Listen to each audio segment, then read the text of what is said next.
Hello, good afternoon, all of you. Today is our social pharmacy lecture. We will start. Okay, what we have covered in our last lecture. Yes, what we have covered in our last lecture. Yes. Vaccination. Okay, vaccination and then effects of Pollution. okay, effect of environment on health. केला का नाही cover आपण part? Yes. Yes, ma'am. Yes, ma'am. कोणाला काही problem आहे या parts मध्ये? Yes. Anyone have any problem in this part? No, ma'am. No, ma'am. No, ma'am. Okay. No, ma'am. Shall we continue? Continue करूयात का? Yes, ma'am. Yes, ma'am. Okay. Now I am sharing the screen.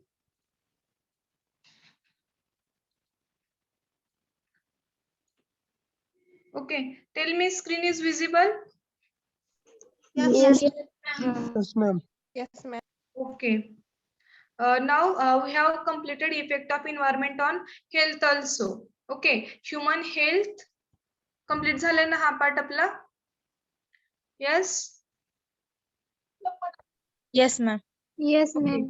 Human health to a large extent is dependent on the environment which he she staying. Mainly असं झालं की ह्युमनची जी काही health होती ती mainly depend होती environment वर, जिथं की ही शी और स्टेइंग ती तिथे राहत होती किंवा ती व्यक्ती जिथे राहते त्या सराउंडिंगचं एन्व्हायरमेंट खूप अफेक्ट करतं हेल्थवर. Okay, we have completed water pollution काय आहे, water safe and clean drinking water चा पुरवठा असणे एन्व्हायरमेंट हेल्दी एन्व्हायरमेंट मध्ये खूप गरजेचं आहे हे बघितलं. त्याच्यानंतर आपण वॉटर पोल्युशन बघितलं होतं. वॉटर पोल्युशन मध्ये मेनली काय इम्पॉर्टंट होतं तर वॉटर सोर्सेस इम्पॉर्टंट होते, कुठून वॉटर मिळतात. Okay, there are 5 major sources होते बघा. Rain water, example canals, rivers, tanks and ponds, upland surface water, example natural lakes, ground water, example wells and springs, sea water, हे सगळे sources होते वॉटरचे. Okay, तर हे पोल्यूट होत होते.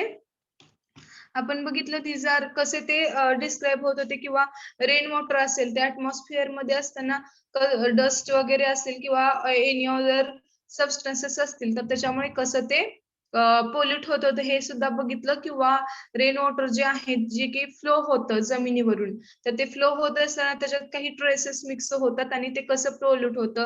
त्याच्यासोबतच इंडस्ट्रियलायझेशन असेल, अर्बनायझेशन असेल, या सगळ्यांमुळे काय होतं, वॉटर पोल्यूट कसं होतं ते व्यवस्थित सिवेज ट्रीट करून नाही सोडल्यामुळं असं सोडून दिल्यामुळं वॉटर फ्लो मध्ये, त्यामुळे काय होईल, खूप मोठ्या प्रमाणात वॉटर पोल्युशन होत आहे आणि फिशेस असतील किंवा ॲक्वॅटिक क्रिएचर्स असतील यांना सुद्धा प्रॉब्लेम, यांच्या लाईफला प्रॉब्लेम होऊ लागलेला आहे. अंडरस्टूड? यस, समजते का all of you? Yes, ma'am. Yes, ma'am. Okay, next part.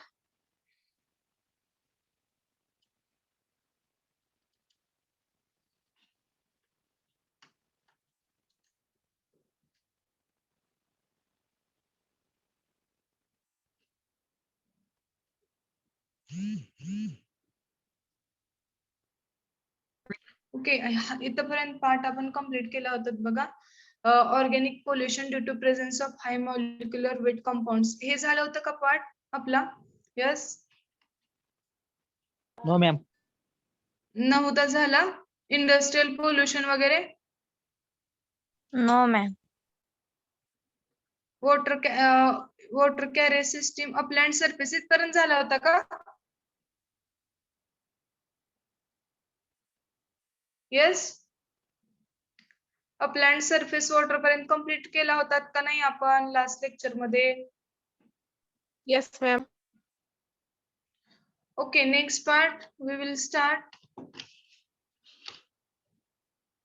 See, introduction of modern water carrier system transfers the sewage disposal from streets and surrounding townships to neighboring streams and rivers. तर generally काय होत होतं बघा, townships असतील किंवा urbanisation असेल, तिथलं सगळं काही पोल्युटेड वॉटर आहे किंवा सिवेज वॉटर आहे ते आहे असं अनट्रीटेडच वॉटर स्ट्रीम्स और रिव्हर्स मध्ये सोडून दिलं जात होतं. The initiates problems of water pollution. त्याच्यामुळे वॉटर पोल्युशनचे प्रॉब्लेम्स हे खूप मोठ्या प्रमाणात वाढत होते. With rapid urbanisation and industrialisation the proper pollution of natural water is reaching alarming proportion. तर वॉटर पोल्युशनचं जे प्रमाण आहे ते खूप मोठ्या प्रमाणात वाढलेलं आहे या सगळ्यामुळे. Okay, the problem is more complicated where distribution of water is more uneven and fluctuating. तर प्रॉब्लेम हा जास्त कुठे आहे, ज्या ठिकाणी वॉटरचं डिस्ट्रीब्युशन हे प्रॉपर नाहीये किंवा वॉटरचं जे काही डिस्ट्रीब्युशन आहे ते इम्प्रॉपर आहे अशा ठिकाणी. Under such conditions polluted waters are not sufficiently diluted. तर अशा कंडिशन मध्ये जे काही पोल्युटेड वॉटर आहे ते सफिशियंटली डायल्यूट होत नाहीये. As a result the river water does not get naturally purified. याच्यामुळेच काय होतं, रिव्हर वॉटर जे काय आहे ते नॅचरली प्युरिफाईड होत नाही. With expanding industries the waste water is discharged in neighbouring streams. तर इंडस्ट्रीजचा वाढत्या इंडस्ट्रीजमुळे काय होते, पोल्युशन पण वॉटरचं खूप प्रमाण वाढलेलं आहे आणि ते इंडस्ट्री मधलं जे काही वेस्ट आहे किंवा सिवेज आहे ते नेबरिंग स्ट्रीम्स मध्ये लेट आउट केलं जातं. May be ruined. The problems are becoming increasingly serious with higher degree of industrialisation. तर हा जो काही प्रॉब्लेम आहे तो सिरियस होत चालला आहे वॉटर पोल्युशनचा. Caused by it all liquid waste find their waste to inland or coastal waters. तर ऑल लिक्विड जे काही आहे, लिक्विड वेस्ट आहे ते जनरली कुठं सोडलं जातं किंवा कुठं लेट आउट केलं जातं. कोस्टल वॉटर मीन्स सी मध्ये, समुद्रामध्ये असेल किंवा near by natural water resources असतील, रिव्हर, पॉन्ड्स, लेक्स यांच्यामध्ये आहे असं सोडून दिलं जातं. त्याच्यामुळे खूप मोठ्या प्रमाणात वॉटर पोल्युशन वाढत आहे. Hence pollution can be diminished by treatment of sewage and industrial waste. तर जनरली पोल्युशन जर कमी करायचं असेल तर हे जे काही सिवेज वॉटर असेल किंवा केमिकल युक्त इंडस्ट्रीचं वॉटर असेल, पोल्युटेड वॉटर असेल, ते असे नॅचरल वॉटर रिसोर्सेस मध्ये सोडण्या अगोदर त्याला ट्रीटमेंट केलं पाहिजे. वॉट इज ट्रीटमेंट म्हणजे त्याच्यातले जे काही हार्मफुल घटक आहेत त्या वॉटर मध्ये डिझॉल्व्ह झालेले ते सेपरेट केलं पाहिजे, जेणेकरून काय होईल, वॉटर पोल्युशन जे आहे ते कमी होईल. Okay, it is dependent on following factors. तर फॉलोइंग खालील फॅक्टरवर हे डिपेंडंट आहे. बघा डिपेंड आहे, कुठले फॅक्टर्स असतील, we will see. Okay, receiving system. Receiving system म्हणजे काय, जे काही वॉटर कुठून रिसिव्ह करत आहात, ओके, कुठल्या सोर्स मधून ते. Then the quantity of waste water. तर वेस्ट वॉटरची क्वांटिटी, ओके, किती आहे. Then third, possible harmful effects of waste water on the structure of sewage system. तर वेस्ट वॉटरचे जे काही हार्मफुल इफेक्ट आहेत होणारे पॉसिबल, ते सिवेज सिस्टीम आणि त्याच्यासोबत कशाचा स्टडी असेल, सिवेज सिस्टीम जे काय आहे त्याचा स्ट्रक्चरचा स्टडी. ओके, या फॅक्टर्सवर हे डिपेंडंट आहे बघा. Fourth is industrial pollution. What is industrial pollution? Water pollution occurs due to presence of dissolved organic material. Generally water pollution कशामुळे घडून येतं बघा, जे काही इनऑर्गॅनिक मटेरियल्स आहेत ते डिझॉल्व्ह झालेले असतात वॉटर मध्ये. व्हॉट इज इनऑर्गॅनिक मटेरियल म्हणजे ज्यांचं डिकॉम्पोजिशन होत नाहीये, ते आहे असेच राहतात किंवा खूप एन्व्हायरमेंट साठी हार्मफुल असतात, ते असेच राहतात, त्यांचं विघटन वगैरे अशी काहीच प्रक्रिया होत नाही. असे इनऑर्गॅनिक मटेरियल्स कशात, pollution occurs due to presence of dissolved inorganic material. Dissolved inorganic material मुळे खूप जास्त प्रमाणात पोल्युशन होते. Organic material like protein, fats, carbs and physical factors like turbidity, colour, temperature of effluent radioactivity. तर generally organic materials कुठले असतील बघा, protein, fats, carbs and physical factors like turbidity. आणि physical factor, what is turbidity? Yes, we have studied. काय आहे turbidity?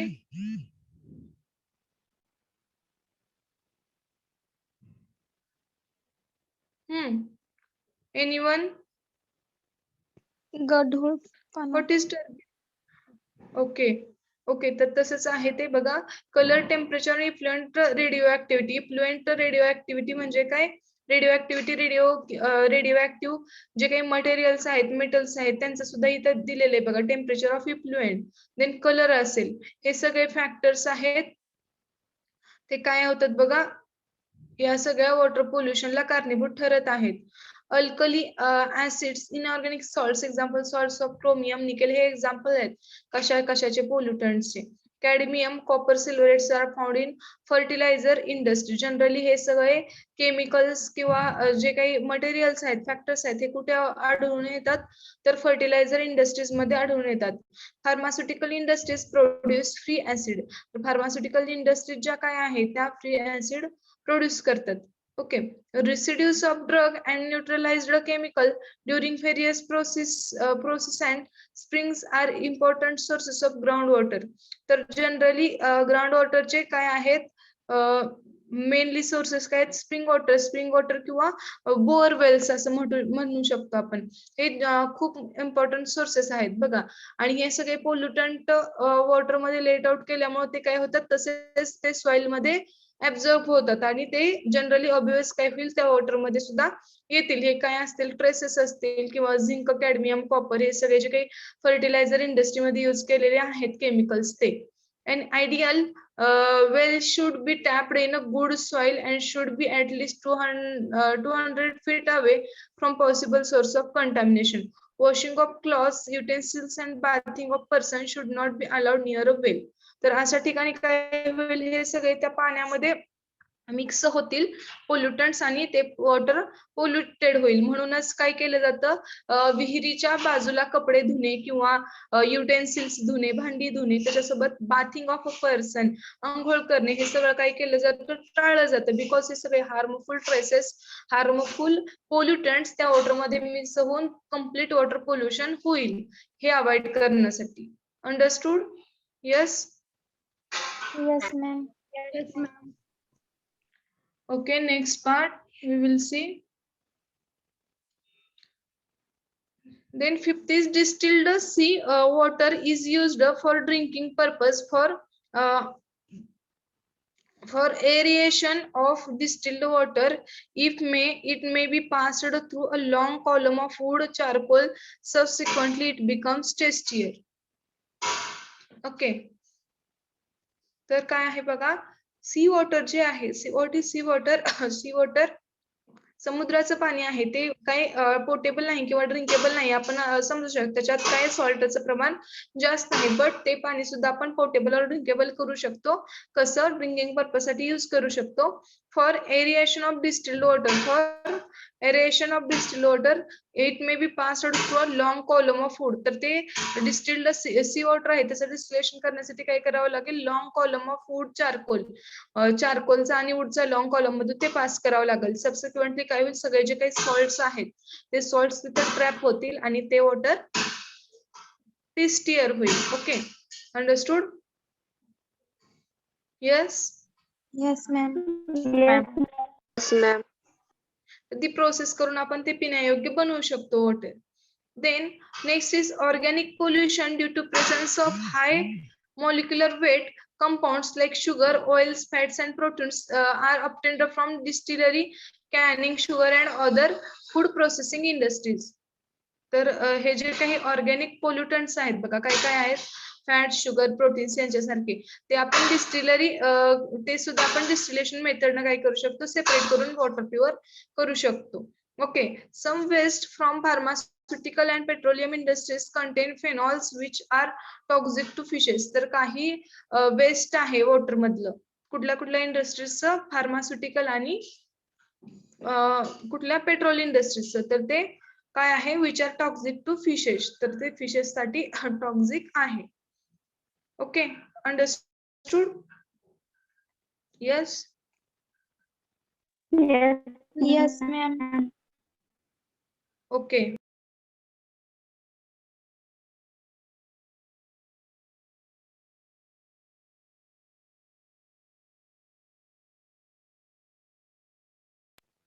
Okay, next part, see what is the next part.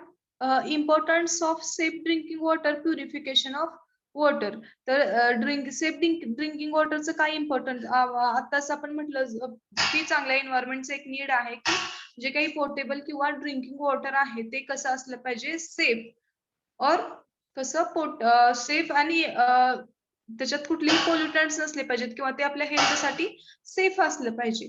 Okay, तर त्याचं importance काय आहे बघा, सेफ अँड ड्रिंकिंग वॉटरचे इम्पॉर्टन्स काय असेल किंवा वॉटर प्युरिफिकेशन करणे काय एसेन्शियल आहे. Impure water can be purified by one of the following methods. तर खालील काही मेथड्स दिलेले आहेत. इम्प्युअर मीन्स इथं पोल्युटेड वॉटर आहे, जे काही पोल्युटेड वॉटर आहे ते प्युरिफाय आहे बघा. प्युरिफाय कसं केलं जातं बघा, पोल्युटेड वॉटर आहे ते one of the following method, खालीलपैकी कुठल्याही मेथड्स यूज करून एक. ओके, तर इथं 2 मेथड्स दिलेले आहेत, एक नॅचरल मेथड आहे, सेकंड आहे artificial method. Okay, what is first method? 2 natural methods are used. तर 2 नॅचरल मेथड यूज केल्या जातात. फर्स्ट आहे पॉन्डिंग ऑन स्टेज आणि सेकंड आहे oxidation and settlement natural method मध्ये. अंडरस्टूड, समजते का? Yes. Yes, ma'am. Okay, Yes, ma'am. First natural आहे, त्याच्यामध्ये 2 natural methods are involved. First is ponding on storage and oxidation and settlement. Okay, second आहे artificial method. Artificial method 3 artificial methods are used. तर artificial मध्ये सुद्धा 3 method use केल्या जातात बघा.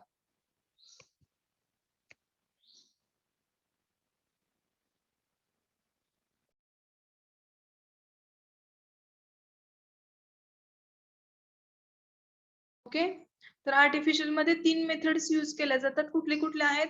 Physical, chemical आणि फिल्ट्रेशन, अशा 3 मेथड्स आहेत आर्टिफिशियल मध्ये. तर फिजिकल मध्ये डिस्टिलेशन और बॉइलिंग ही एक मेथड यूज केली जाते.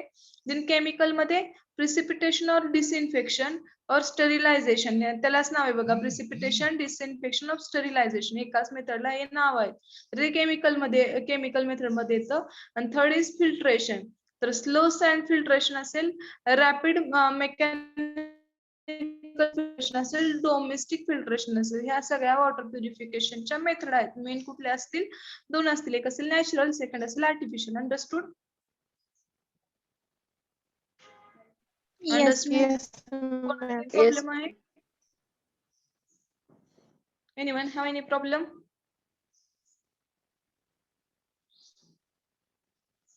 No, ma'am. Yes.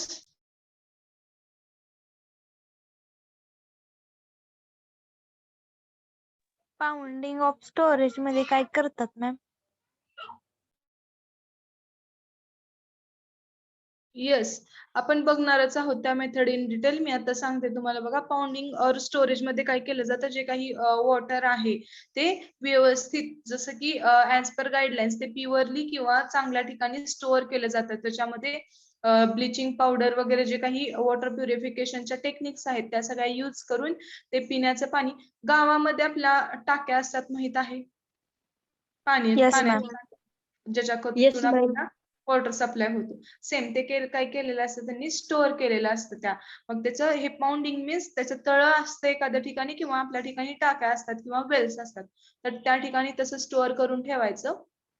जे काही नॅचरल असतील, नॅचरल मध्ये काय आहे, वेल्स किंवा पाउंड्स ज्या काही नॅचरली तयार झालेल्या आहेत वॉटर पिण्यायोग्य पाण्याच्या, तर तिथं व्यवस्थित स्टोअर करून वॉटर ठेवायचं.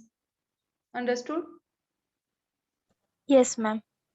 Okay, we will see next.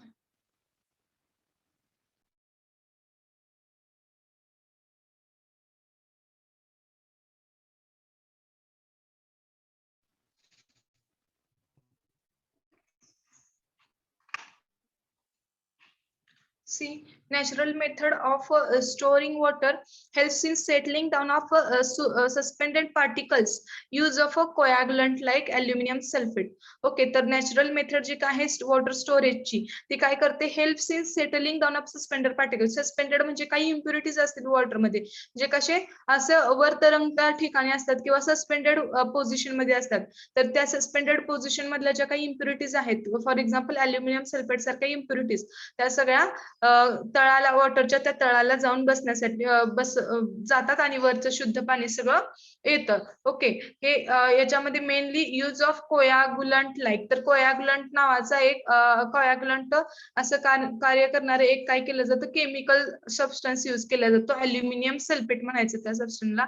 ॲलम त्यालाच ॲलम असं सुद्धा म्हणतात. In the concentration of 13 to 50 milligram per litre suggested. तर इथे सजेस्ट केलेलं आहे बघा, ते ॲलमचं कॉन्सन्ट्रेशन किती घ्यायचं, 13 ते 50 मिलीग्राम एका लिटरला एवढं घ्यायचं आणि ते त्या वॉटरमध्ये टाकायचं. मग काय होईल, ज्या काही इम्प्युरिटीज आहेत सस्पेंडेड कंडिशन मधल्या त्या सगळ्या तळाला जाऊन बसतील आणि शुद्ध पाणी वर राहील, ते पिण्यायोग्य असेल. ओके ओके, समजलं. ॲलम म्हणजे तुरटी, मराठीत आपण त्याला तुरटी म्हणतो बघा, तुरटी फिरवायची. माहितीये का method? Yes ma'am. Yes, ma'am. Okay, तर काय Yes, होते, ma'am. नॅचरल मेथड आहे वॉटर स्टोअर करण्यासाठी. काय करायचं, coagulant. What is coagulation? HAP मध्ये झालं. What is coagulation? Clotting.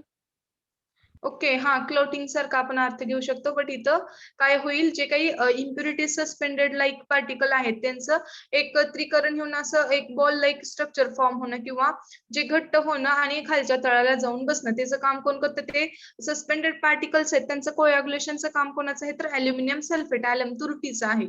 Okay, तर त्याचं प्रमाण दिलेलं आहे बघा, 13 ते 50 gram, 13 to 50 milligram 13 to 50 milligram per लिटरला एवढं प्रमाण आहे बघा सजेस्ट केलेलं. Okay, most of suspended and colloidal matter settles down in the process. तर खूप सारे हे कोलायडल मॅटर्स किंवा सस्पेंडेड मॅटर्स आहेत, ही या पद्धतीने सेटल डाऊन होतात. Okay, understood? Yes or no? Understood? Yes ma'am. Okay. Oxidation with potassium permanganate at a concentration of 5 parts per million is advisable. तर 5 parts per million एवढ्या प्रमाणामध्ये, okay, हे ऑक्सिडेशन प्रोसेस हे ऍडवाइजेबल आहे. Artificial method of distillation is used in a chemical laboratories. तर आता जे काही आर्टिफिशियल मेथड्स बघितले आपण दोन, तर त्या जनरली आपल्याकडे युज होतात का, तर केमिकल लॅबोरेटरीज मध्ये त्या युज होतात. Okay, understood? Yes or no? Yes, ma'am. Yes ma'am. तर बॉइलिंग, ओके, बॉइलिंग एक मेथड होती बघा, आता बघितली आपण. तर boiling remove solid material like chalk. Okay, तर चॉक म्हणजे जे काही खडूसारखे जे काही सॉलिड मटेरियल आहेत व्हाईट कलरचे किंवा डस्ट लाईक असेल, तर हे सगळं रिमूव्ह करते boiling. It is one also method of water purification. Then obnoxious gases म्हणजे जे काही नको असलेले गॅसेस वॉटरमध्ये मिक्स झालेले आहेत, अदर दॅन ऑक्सिजन वगैरे हायड्रोजन यांच्या व्यतिरिक्त दुसरे जे काही हार्मफुल गॅसेस वगैरे असतील, ते सुद्धा बॉइलिंग मुळे नाहीसे होतात किंवा त्याच्यात राहत नाही, ते वॉटर प्युअर होतं त्या गॅसेस पासून. Organic matter and microbes also separated by boiling और किल्ड बाय बॉइलिंग. मायक्रोब्स असतील त्या वॉटरमध्ये प्रेझेंट, हे बॉइलिंग मुळे निघून जातात सगळे. Adapted as a precautionary measure in the presence of epidemic of waterborne diseases. तर बॉइलिंग ही मेथड जी आहे वॉटर प्युरिफिकेशनची, ही खूप अडॅप्टिव्ह मेथड आहे आणि मेनली कुठं घेतली जाते, precautionary measures in the presence of epidemic of waterborne diseases. Waterborne diseases जे काही आहेत त्या वॉटरबॉर्न डिसीजेस मध्ये हे प्रिकॉशन म्हणून बॉइलिंग मेथड यूज केली जाते वॉटर प्युरिफिकेशन साठी. बिकॉज वॉटरबॉर्न डिसीजेस मध्ये जनरली त्या डिसीज कॉझिंग बॅक्टेरियाज असतील आणि ही मेथड काय करते, मायक्रोब्स असतील किंवा अदर ऑर्गॅनिक मॅटर्स असतील, या सगळ्यांना किल करते किंवा त्याच्यातून काढून टाकते त्या वॉटरमध्ये असताना बॉइलिंग झाल्यामुळे. Okay, understood? त्याच्यामुळे ही खूप हायली रेकमेंडेड मेथड आहे. Understood? Yes, ma'am. Okay. Yes ma'am.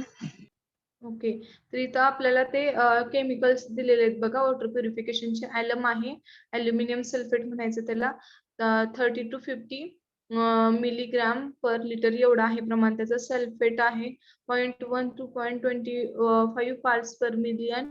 Calcium oxide आहे क्विक लाईम.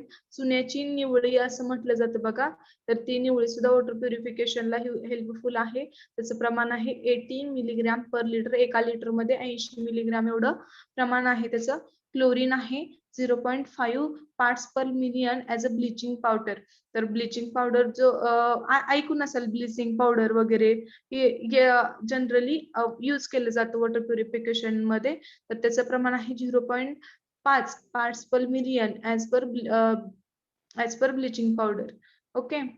देन ब्रोमीन आहे. ब्रोमीन सुद्धा एक केमिकल आहे, यूज केलं जातं वॉटर क्लीन करण्यासाठी किंवा वॉटर पोल्युशन स्टॉप करण्यासाठी और वॉटर प्युअर करण्यासाठी. तर ब्रोमीनचं प्रमाण काय आहे 3.6 mg पर लिटर. एका लिटर मध्ये 3.6 mg एवढं प्रमाण आहे त्याचं.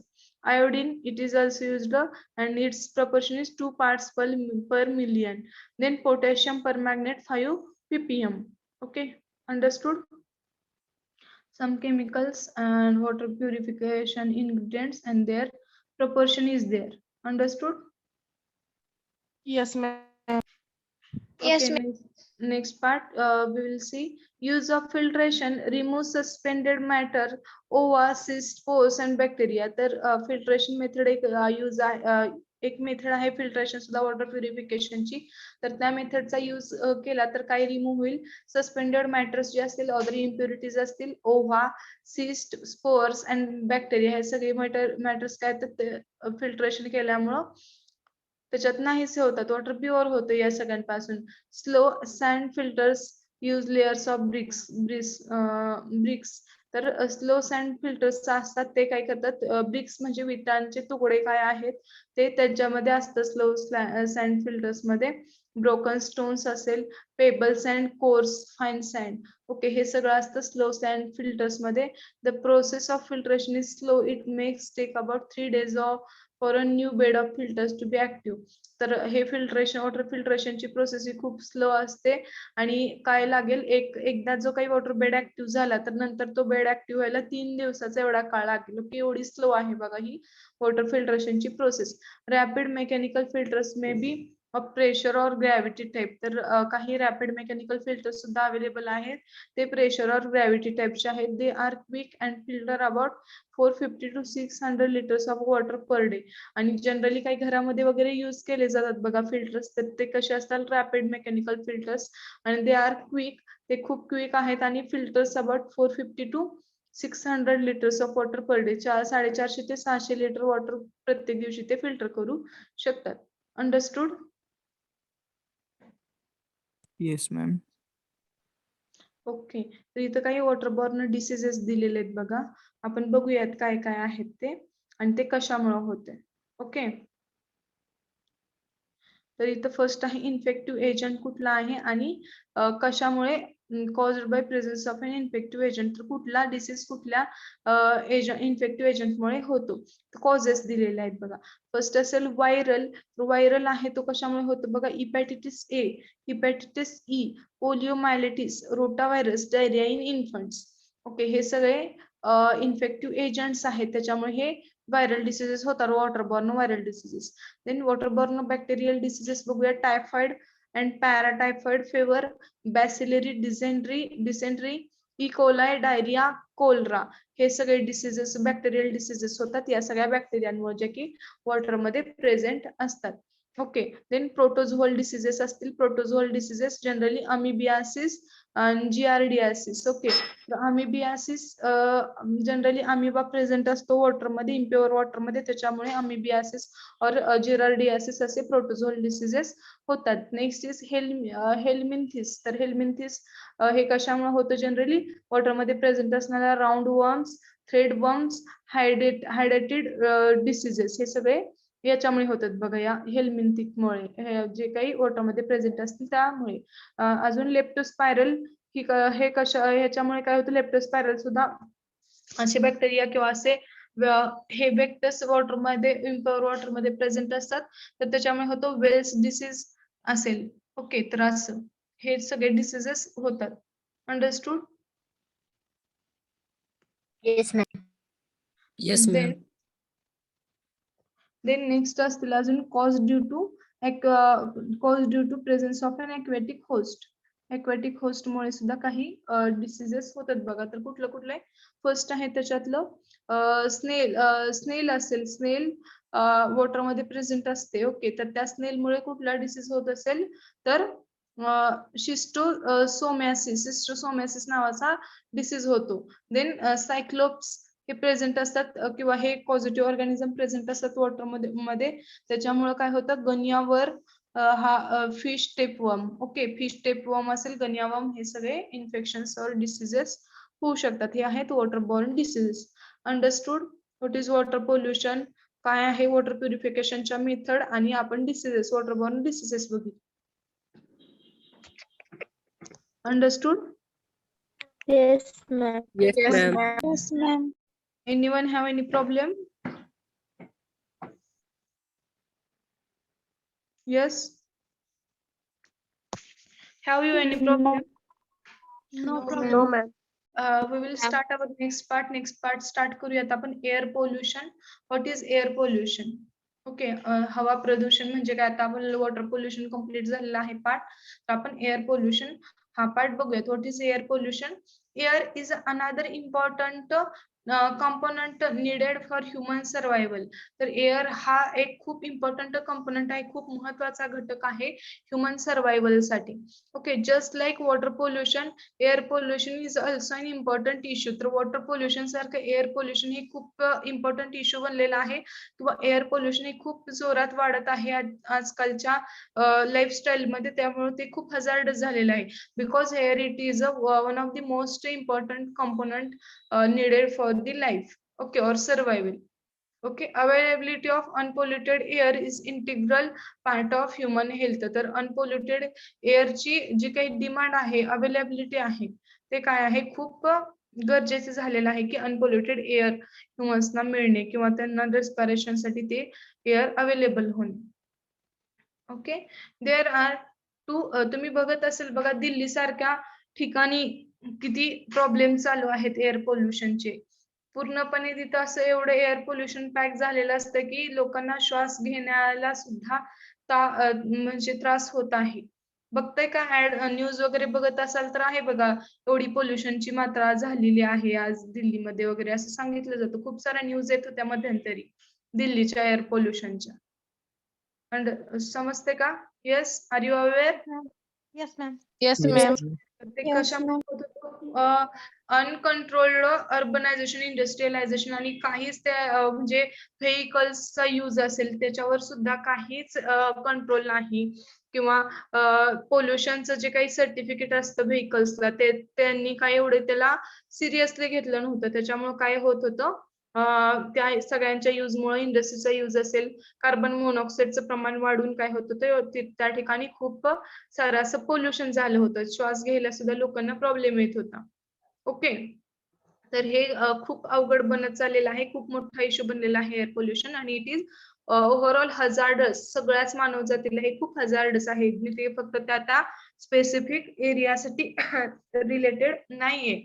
Okay, understood? Yes.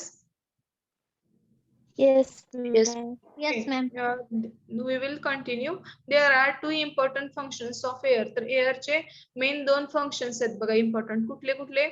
Interchange of gases in the process of respiration. तर इंटरचेंज ऑफ गॅसेस म्हणजे रेस्पिरेशनची, श्वासोच्छवासाची जी काही क्रिया आहे श्वसनाची, तर त्याच्यामध्ये काय होतं, interchange of gases. Okay, obvious आहे इंटरचेंज ऑफ गॅसेस होतच असतं. CO2 जो काही आपल्या बॉडी मधला आहे तो आपण बाहेर टाकत असतो, आणि ऑक्सिजन जो काही आहे तो आपल्या शरीरात आपण घेत असतो वातावरणातला. ओके, तर हे इंटरचेंज ऑफ गॅसेस होत असते respiration and regulation of body temperature. Okay, नंतर बॉडी टेम्परेचर रेग्युलेट करण्यासाठी सुद्धा हे खूप इम्पॉर्टंट आहे. Pure air has following composition. तर प्युअर एअर मध्ये एअरचं कंपोजिशन बघितलं, त्याच्यामध्ये जे काही प्युअर एअर आहे त्याच्यामध्ये खालील कंपोजिशन आहे बघा कसं बनलेलं आहे. ऑक्सिजनचं प्रमाण आहे 20 to 95%. Okay, nitrogen is 79%, carbon dioxide is 0.03 और 0.4% एवढा आहे कार्बन डायऑक्साइड. देन वॉटर वेपरचं आहे व्हॅरिएबल. वॉटर वेपर कसे असते, व्हॅरिएबल असते, त्याचं प्रमाण स्थिर नसतं.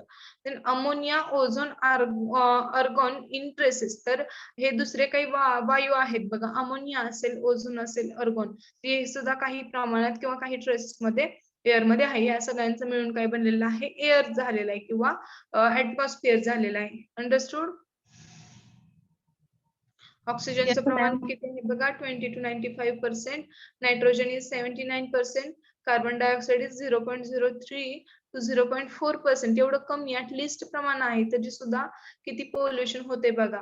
देन वॉटर वेपर आहे, व्हेरिएबल्स आहे. वॉटर वेपरचं प्रमाण जास्त म्हणजे चेंज होत राहतात नेहमीच.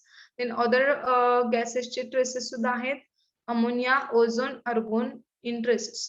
Okay, understood? Yes.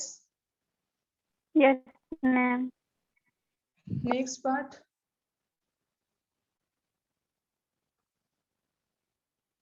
In open air, the composition is fairly constant because of air current respiration of plants. तर ओपन एअर मध्ये, मोकळ्या हवेमध्ये काय आहे, कॉम्पोजिशन हे आहे, जे आता जे काही आपण कॉम्पोजिशन सांगितले gases ते कॉन्स्टंट राहतं. Because of current respiration, plants water content in the air is available. तर काही वेळेस काय वॉटर वेपर आहे ती सुद्धा अवेलेबल होते किंवा अवेलेबल असतेच, बट व्हेरिएबल होतं त्या वॉटर वेपरचं प्रमाण. कशामुळे, तर वॉटर करंट्स असेल, रेस्पिरेशन ऑफ प्लांट्स, या सगळ्यांमुळे. During rainfall or in the vicinity of the sea, humidity is higher. तर रेनफॉल म्हणजे ज्या वेळेस असा पावसाचा काळ असतो त्यावेळेस, किंवा विसिनिटी ऑफ द सी, समुद्र ठिकाणचं जे काही हवामान आहे ते ह्युमिडिटी म्हणजे आर्द्रता, मॉइश्चर असतं बघा ते. The main impurities in the air originate because of respiration. तर मेन जे काही इम्प्युरिटीज आहेत एअर पोल्युशनला कारणीभूत ठरणार आहे ते कुठून ओरिजिनेट होत असतील, तर रेस्पिरेशन, श्वासोच्छवासातून होत असेल. कंबशन म्हणजे ज्वलनातून होत असेल. Decomposition of organic matter, organic matter जे काही आहे त्यांच्यातून डिकम्पोजिशन होऊन फायनली काय फॉर्म होत असेल, कार्बन फॉर्म होत असेल. ते सुद्धा काय आहे, एअरला पोल्युटंटच आहे किंवा एअर साठी ते चांगलंच नाही. ओके, डस्ट अँड बॅक्टेरिया हे मेन काय आहेत, इम्प्युरिटीज आहेत एअर पोल्युशनच्या. Understood? Yes, understood? Yes, ma'am. Then we will see the respiration. The major impurities in the expired air are carbon dioxide. तर major impurities काय आहेत, expired air are carbon dioxide. तर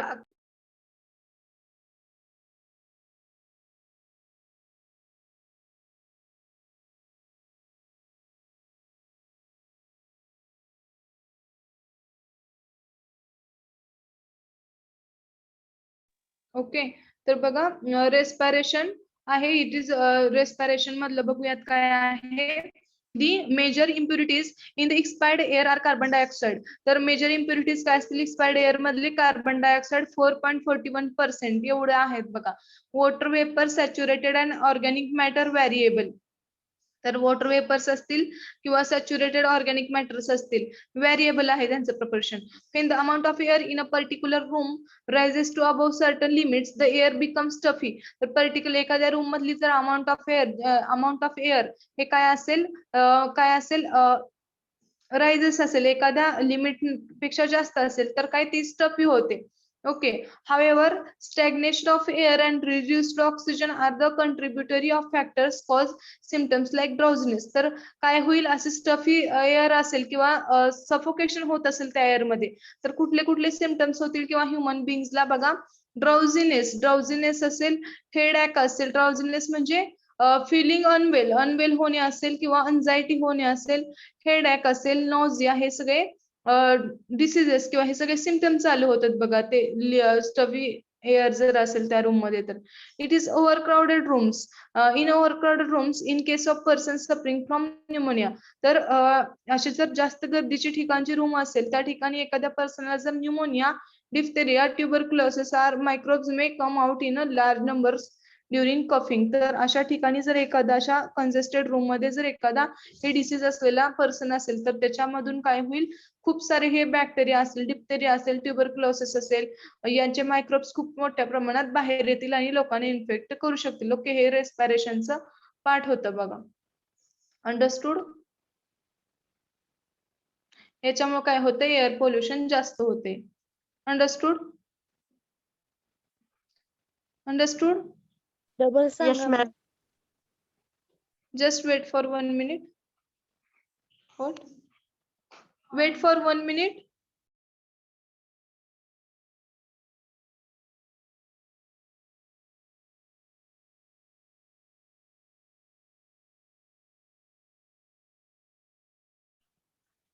okay, तर बघा काय होतं या रेस्पिरेशन मध्ये. रेस्पिरेशन मध्ये जनरली काय केला जातो, कार्बन डायऑक्साईड जो वायू आहे तो शरीराच्या बाहेर फेकला जातो आणि त्याच्यासोबतच वॉटर वेपर असतील, ऑर्गॅनिक मॅटर्स असतील, त्यांचं प्रपोर्शन चेंज असतं. तर जनरली एक्सपायरेशन मध्ये 4.41% एवढा CO2 एक्झेल केला जातो. पेन amount of air in a particular, तर एखाद्या रूम मधलं एक्झाम्पल कन्सिडर केलेलं आहे. एखाद्या रूम मध्ये एअरचं प्रमाण हे ह्या एक्झेल्ड एअरचं म्हणजे कार्बन डायऑक्साईडचं प्रमाण युक्त कार्बन डायऑक्साईड असणाऱ्या एअरचं प्रमाण हे खूप जास्त झालं तर त्या ठिकाणी काय होईल, त्या ठिकाणची एअर ही स्टफी होईल. ओके, स्टफी म्हणजे श्वास घेणं लोकांना गुदमरल्यासारखं होईल, लोकांना तिथं असणाऱ्या लोकांना. ओके, तर त्या ठिकाणी काय होईल, त्याच्यासोबत हवे stagnation of air and reduced oxygen are contributory factors to cause symptoms. तर त्या ठिकाणचं ऑक्सिजन कमी झाल्यामुळे असे सिम्पटम्स दिसून येतील लोकांमध्ये, like drowsiness, headache. The drowsiness, headache, nausea यांच्यासारखे सिम्पटम्स दिसतील. It is overcrowded rooms. In overcrowded room मध्ये ज्यावेळेस ओव्हरक्राउड होते अशा रूम मध्ये, इन केस ऑफ पर्सन, तर अशा रूम मध्ये जर असे पर्सन्स असतील, न्यूमोनिया असलेले, डिप्थेरिया, टीबी असलेले, तर यांच्या शरीरामध्ये जे काही मायक्रो ऑर्गॅनिझम आहेत त्यांचा स्प्रेड खूप मोठ्या प्रमाणावर होईल. त्यांनी स्नीज किंवा कफ केल्यानंतर ते मायक्रो ऑर्गॅनिझम एअर मध्ये खूप मोठ्या प्रमाणात मिक्स होतील. असं करून काय होईल, एअर पोल्युशन होईल. It is a main respiration, it is one of the main cause of air pollution. Understood? Yes. Yes ma'am. Yes, ma'am. Combustion. What is combustion? The main impurity because of combustion is carbon dioxide. Combustion म्हणजे ज्वलन. Okay, तर ज्वलन केल्यानंतर किंवा जाळल्यानंतर काही पण main impurities काय राहत असेल तर carbon dioxide. Burning of coal, candles, oils, lamps are the positive factors. तर जनरली कुठले आहेत कम्बशनचे positive factor? Burning of candles, coals, कोळसा जळणे असेल किंवा कॅन्डल्स असेल, lamps are the positive factors. The smoke which is formed because of incomplete combustion consists of unburnt carbon particles. जो काही प्रॉपर कंबशन न होता जो काही धूर तयार होतो, ओके, तर त्या धुरामध्ये अनबर्न कार्बन म्हणजे पूर्णपणे न जळणाऱ्या कार्बनचे ट्रेसेस असतात किंवा पार्टिकल्स असतात. हायड्रोकार्बन असते त्याच्यासोबत त्या धुरामध्ये. Poisonous gases like carbon monoxide हे सगळं असतं त्या धुरामध्ये और स्मोक मध्ये बिफोर व्हाईल बर्निंग कंबशन होत असताना. Okay, domestic smokes adheres to the particles on which it falls, hence it is obnoxious and troublesome.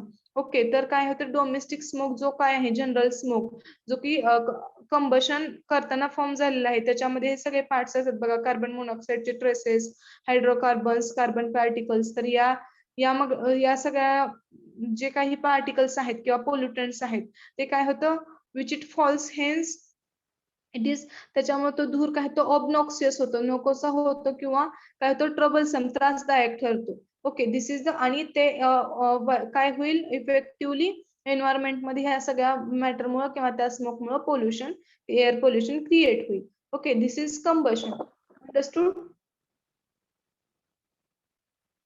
Yes. Understood? Yes, ma'am. Yes ma'am. Okay. The inorganic particles in atmosphere are compared of silica, aluminum silicate, carbonate or phosphate of calcium. तर inorganic particles atmosphere मधले काय काय compose केले असतात किंवा काय कशाने बनलेले असतात बघा, किंवा काय काय असतात inorganic particles. सिलिका असेल, silica it is one of the काय आहे, एक कंपोनंट आहे किंवा एलिमेंट आहे असं म्हणूयात. देन अल्युमिनियम सिलिकेट आहे. Carbonate and phosphate of calcium, carbonate आणि कॅल्शियमचं फॉस्फेट असेल. मॅग्नेशियम, हे सगळे ऍटमॉस्फिअरिक काय आहेत, inorganic particles. Then particles in the air of houses contains debris arising from wear and tear of articles like soot, ashes, scales of epithelium, fibers. तर काय आहे पार्टिकल्स इन द एअर, तर हवेमधले जे काही पार्टिकल्स आहेत किंवा घरामधले जे काही पार्टिकल्स आहेत त्याच्यामध्ये काय असतं, कशाच्या तर एअर पोल्युशनचे पार्टिकल तयार झालेले असतात बघा. Debris arising from where and tear of particles. तर आर्टिकलचा डेब्रिज, आर्टिकल म्हणजे जे काही घरात यूज होणारे अप्लायन्सेस आहेत त्याच्यामुळे त्याचं झीज होऊन तयार झालेले किंवा ऍटमॉस्फिअर मध्ये ऍड झालेले पार्टिकल असतील. सूट असेल, सूट म्हणजे काय अशी फ्लेम किंवा धूर थोडक्यात म्हणूयात आपण. Ashes, scales of epithelium fibres, cotton particles of hair, spores, pollen grains etcetera, हे सगळे काय आहेत पोल्युटंट्स आहेत बघा एअर साठी. Okay, wait for 1 minute.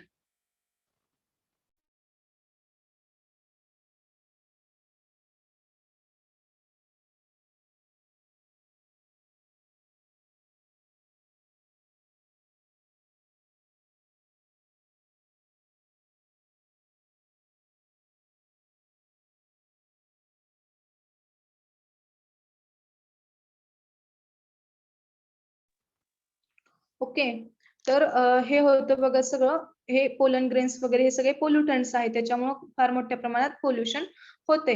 Pathogenic microbes are present only in the vicinity of patients with related disease. तर pathogenic microbe जे आहेत की एअर पोल्युशन कॉज करतात ते काय आहेत, जनरली ते कुठे प्रेझेंट असतात, जस्ट डिसीज्ड पर्सन मध्ये. Okay, ventilation is concern with maintaining atmospheric condition which are comfortable for human body. तर व्हेंटिलेशन जे काय आहे, व्हेंटिलेशन म्हणजे प्रॉपर एअरिएशन असेल किंवा व्हेंटिलेशन कळू शकतं अर्थ तुम्हाला, ते काय आहे कसं मेंटेन केलं जातं, maintaining atmospheric condition which are comfortable for human body. तर ऍटमॉस्फेरिक कंडिशन्स ने मेंटेन केलं जातं बघा ventilation with comfortable for human body.